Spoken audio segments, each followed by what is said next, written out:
నాకేనేమో ఈ ఇంట్లో నా కథ.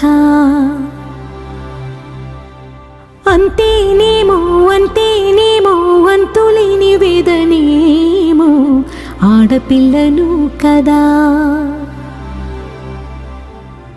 మళ్ళీ తిరిగి అడుగేసేది వచ్చిపోయే చుట్టూలానే.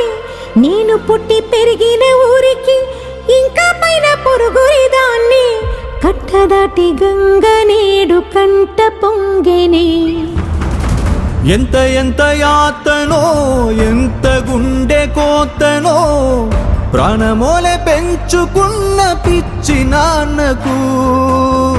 దూలమిరిగి భుజముపై పడిన పిడుగు పాటిది ఇంతకన్నా నరకం